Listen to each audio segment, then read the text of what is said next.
Let's take a closer look now at how Donald Trump's indictment could impact the 2024 presidential race. CBS 2 political reporter Marcia Kramer here now. And we know, Marcia, that President Biden, he has not commented on this indictment as of yet. Democrats, for the most part, staying quiet.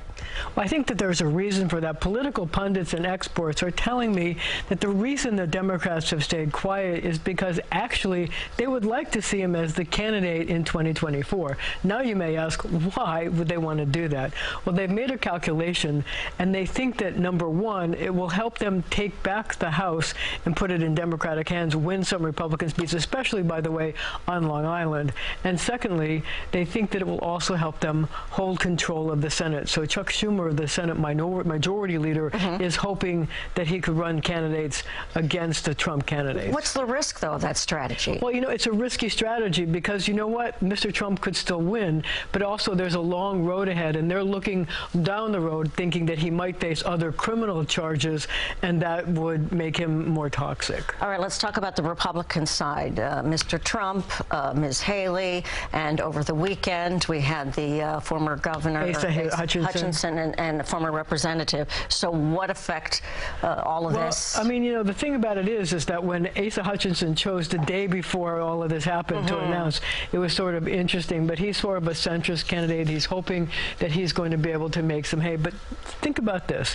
What Mr. Trump has done has basically sucked all the oxygen out of the political world, and he's getting all the attention.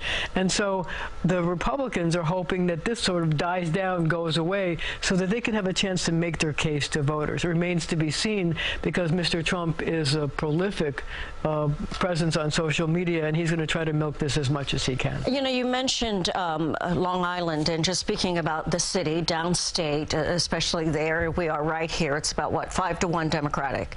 There are areas of our area which are very Republican. Right, Staten Island, parts of Long Island. We know DeSantis was on the island over the weekend, and there were pro-Trump signs there as well, which I guess were both for him for president, but also for him through this? Well, what happened was that I think that his campaign was behind what they called a pop-up demonstration out there. It was a pretty sizable demonstration for Trump, because he regards Ron DeSantis right now as one of his most formidable challengers. But Long Island is a very, you know, remember, the Republicans were able to turn several seats on Long Island, as well as upstate New York and in Dutchess County. So what they're hoping, what the Democrats are hoping, is that they can recapture those seats that had been Democratic, you know, before the reapportionment, and hopefully help New York to turn the House back to Democratic control. Wow, so many different angles to this. There's a lot. A lot to take in. Okay, Marcia, thank you. As Alice told us on Fifth Avenue,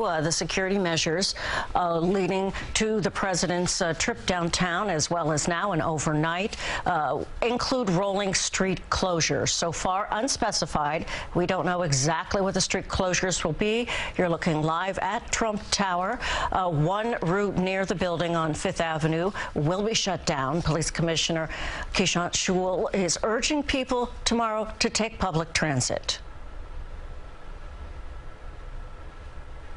And the former president is expected to arrive at court sometime after the noon hour on Center Street.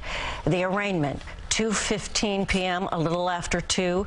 Trump will then fly back. He'll go back to LaGuardia, then fly back to Mar-a-Lago. Around 8 tomorrow night, the former president plans to deliver remarks from his estate there in Palm Beach. Stay with CBS 2 News for continuing coverage on our website, cbsnewyork.com.